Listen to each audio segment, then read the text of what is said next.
Let's talk a bit about Ship's Company, because I know more about Ship's Company because I worked there a couple of years, and it's a place of utter charm. Yeah. How did that come about? An unlikely place for a theatre. Very unlikely. Well, okay, the short version is I had been up at Nightwood and I used to go down in the summers, and I'd done probably 3 or 4 Mulgrave Road shows, touring all over Atlantic Canada, and with people like Gay Hauser and Mary Collins Chisholm and Robbie O'Neill, and then I wrote my first play, which was called Holy Ghosters. I got a Canada Council grant, my very first Canada Council grant. I wrote this play about Nova Scotia during the American Revolution, when we almost became part of the States. And the Americans called us Holy Ghosters then, because there was a bunch of, there was a particular sect, a Baptist sect, that was very popular in Nova Scotia at the time, and they were called Holy Ghosters, because they had this big thing about the Holy Ghost. So I learned so much from that, from doing so I went down there with my grant, my little grant, and my mother and I, we rented a rent-a-wreck, and we drove up to Parsboro. I had never been, I grew up in Halifax. I toured with Mulgrave Road all around Atlantic Canada, but I'd never been to Parsboro, and I'd never been up that shore.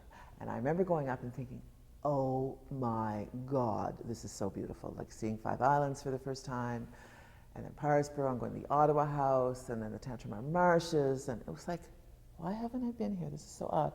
Anyway, the play was set on the Tantramar Marshes between Sackville and Amherst up there, right?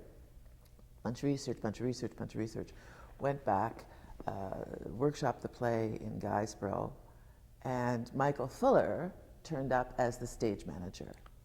So we meet, we fall in love, we have this brief relationship, but it's really all about, let's go, there's this boat up here that I've been working on, because he was part of the Parsboro Heritage Society, and Conrad Byers had brought the boat home. The Kipwa. The Kipwa, yeah. Right.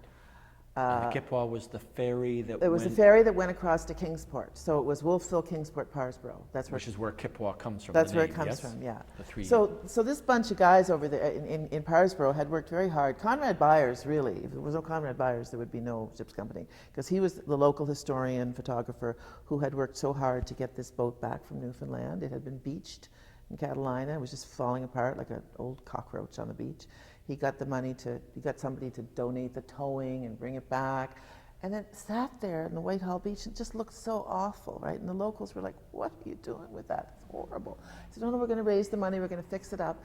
And Michael and I had the idea that, well, we'd put theater on it as a way of making connection, that people would come and support the boat because it had theater. And it was going to float. It was going to go back to Wolfville. It was going to do the whole thing, right? Well, couple of years in, maybe not even that, we realized that was never going to happen. The thing was never going to be seaworthy again. So what to do? So paintbrush, burlap, whatever, safety pins the first couple of years. And then we must have got some grant to pull it up onto Main Street, where it still is. And I'm sure you've heard the story of when we pulled it up, and we had the tractors and everybody on lines and stuff, and the whole populace of Parsboro lined up along there. And they were taking bets, right? That it was going to go down. There was no way it was going to right itself, right?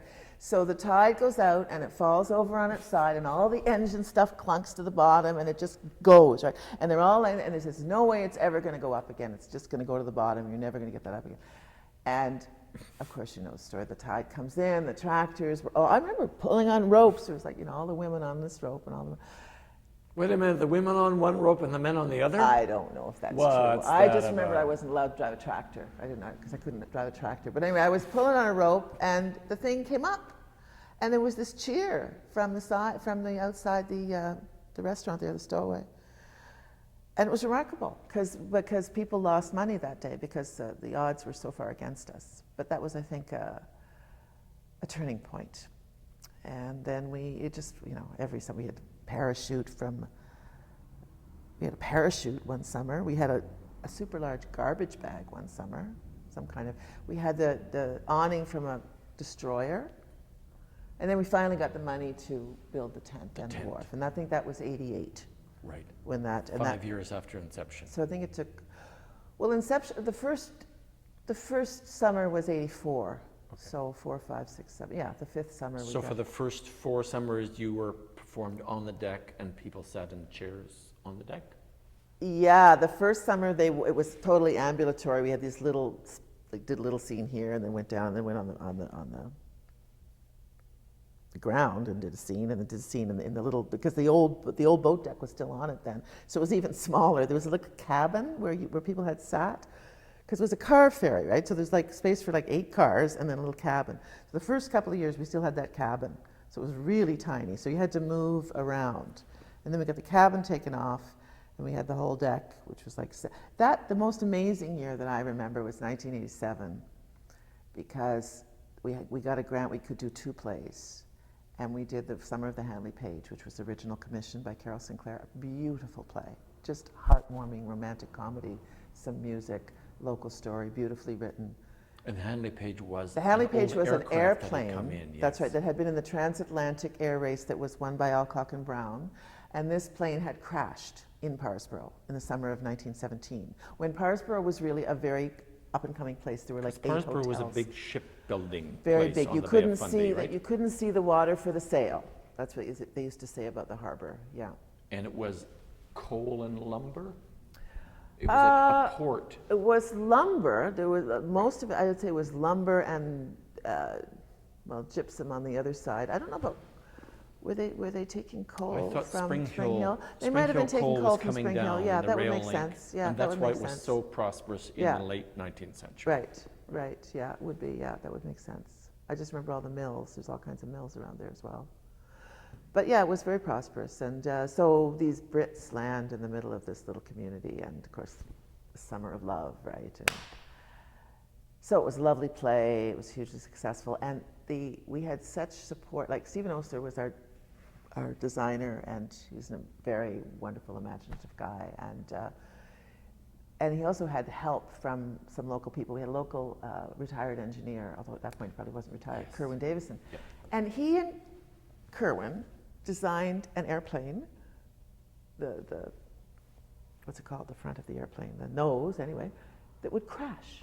It would crash every night on the deck of the Kippawa with a hydraulic. So the scene where they come down, they actually came down.